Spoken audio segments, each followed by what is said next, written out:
പണികൾ മാത്രം ഏറ്റുവാങ്ങിയ ജീവിതത്തിൽ ഇതേ അടുത്ത പണി നിക്കോടിയായിട്ട് വന്നിട്ടുണ്ട് കേട്ടോ.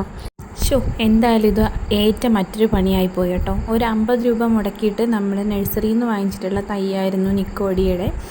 അപ്പോൾ അവർ തന്നെ പറഞ്ഞിട്ടുണ്ടായിരുന്നു കേട്ടോ, അവർക്ക് നിക്കോടിയുടെ തൈ എത്ര വച്ചിട്ടും പിടിച്ചിട്ടില്ല, അത് ലാസ്റ്റ് പിടിച്ച തൈയാണിതെന്ന് പറഞ്ഞ് 50 രൂപ കൊടുത്ത് വാങ്ങിച്ചു കേട്ടോ നിക്കോടിയുടെ തൈ.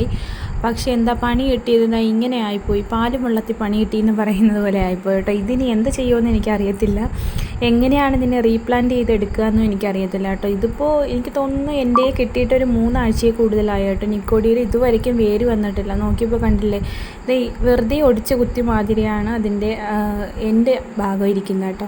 അപ്പം ജസ്റ്റ് നമുക്കിതൊന്ന് കട്ട് ചെയ്തിട്ട് ഒന്നുകൂടെ ഒന്ന് നനവുള്ള മണ്ണിൽ തന്നെ നട്ടു നോക്കാം കേട്ടോ. ഇങ്ങനെയാണോ നിക്കോഡിയ റീപ്ലാന്റ് ചെയ്യുന്നതെന്ന് എനിക്കറിയില്ല. ഫസ്റ്റ് ടൈമാണ് കേട്ടോ. നല്ല ഭംഗിയുള്ള റോസ് പൂക്കളുള്ളതാണ് കേട്ടോ നിക്കോഡിയ. എനിക്ക് ഒരുപാട് ഇഷ്ടമാണ് നിക്കോഡിയൻ്റെ ഫ്ലവേഴ്സും നിക്കോഡിയ എന്ന് പറയുന്ന പ്ലാന്റും. അപ്പോൾ ഇഷ്ടത്തിൻ്റെ മേലിലാണ് കേട്ടോ 50 രൂപ, ഈ കുഞ്ഞു പ്ലാന്റിന് 50 രൂപ കൊടുത്ത് വാങ്ങി. പക്ഷേ ഇങ്ങനെ പണി കിട്ടുമെന്ന് വിചാരിച്ചില്ല കേട്ടോ. ഇതിൻ്റെ അപ്ഡേഷൻസൊക്കെ ഞാൻ ഇടാം കേട്ടോ. ഇത് പൊടിക്കാൻ എന്തായാലും 100% ചാൻസ് ഇല്ലെന്നാണ് എനിക്ക് തോന്നുന്നത്. ആ രീതിക്കാണ് കേട്ടോ ഇരിക്കുന്നത്. എന്തായാലും ഇടാവേ.